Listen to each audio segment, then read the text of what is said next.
आज के समय में विज्ञान बताता है कि बच्चे न होने के कई कारण हो सकते हैं, जैसे स्वास्थ्य, हार्मोन या अन्य प्राकृतिक कारण। इसलिए किसी महिला को दोष देना या उसे पाप से जोड़ना सही नहीं है। लेकिन भारतीय परंपरा में कुछ कथाएं और लोक मान्यताएं जरूर मिलती हैं, जिनमें कर्म, भाग्य और ईश्वर की इच्छा को जोड़कर समझाया गया है।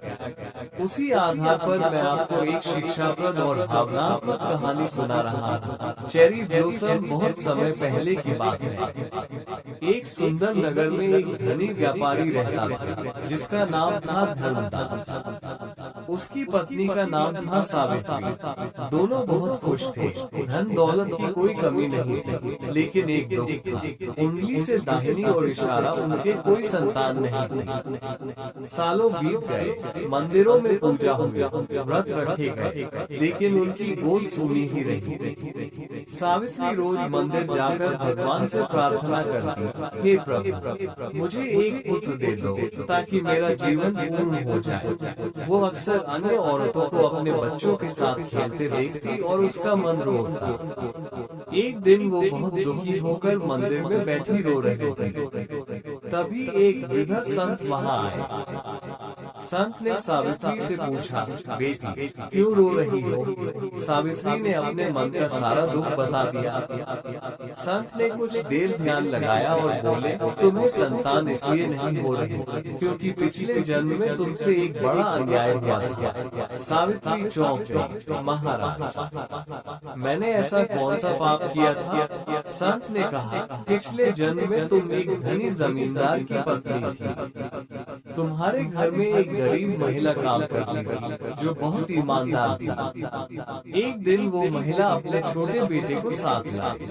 वो बच्चा बहुत मासूम था और खेलते खेलते तुम्हारे आंगन में आ गया। लेकिन तुम्हें बच्चों की आवाज पसंद नहीं थी। तुमने क्रोध में आकर उस महिला और उसके बच्चे को घर से निकाल दिया। वो गरीब महिला बहुत रोई और बोली, आज तुमने मेरी ममता का अपमान किया है। एक दिन तुम्हें भी संतान का सुख नहीं मिलेगा। संत बोले, उस माँ के दिल से निकली पीड़ा ही शाप बन गई और उसी के कारण आज तुम संतान सुख से वंचित हो। ये सुनकर सावित्री की आंखों से आंसू बहने लगे। उसे अपने पिछले जन्म की गलती का एहसास हुआ। सावित्री ने संत से पूछा, महाराज, अब मैं क्या करूं? क्या मेरा ये दुख कभी खत्म नहीं होगा? संत मुस्कुराए और बोले, हर कर्म का फल मिलता है, लेकिन सच्चे पश्चाताप से कर्म बदल भी सकते हैं। उन्होंने सावित्री को 3 बातें बताई। गरीब और अनाथ बच्चों की सेवा करो, किसी भी माँ और उसके बच्चे का अपमान मत करो, निस्वार्थ भाव से दया और प्रेम फैलाओ। उस दिन के बाद सावित्री का जीवन बदल गया। वो रोज गरीब बच्चों को खाना खिलाने लगी, उनकी पढ़ाई में मदद करने लगी। जहाँ भी कोई माँ और बच्चा मिलता, वो उनका सम्मान करती। धीरे धीरे उसका मन शांति से भरने लगा। 1 साल बीत गया। सावित्री अब पहले जैसी दुखी नहीं थी। उसने दूसरों के बच्चों में ही अपना सुख ढूंढ लिया था। तभी एक दिन एक चमत्कार हुआ। सावित्री गर्भवती हो गई। पूरा घर खुशियों से भर गया। समय आने पर उसने एक सुंदर पुत्र को जन्म दिया। इस कहानी का अर्थ यह नहीं है कि संतान न होना किसी पाप की सजा है, बल्कि यह सिखाती है कि किसी माँ और उसके बच्चे का अपमान नहीं करना चाहिए, दूसरों के दुख को समझना चाहिए। दया, प्रेम और सेवा से जीवन बदल सकता है। उंगली से दाहिनी और इशारा असल जीवन में बच्चे होना या न होना कई प्राकृतिक कारणों पर निर्भर करता है।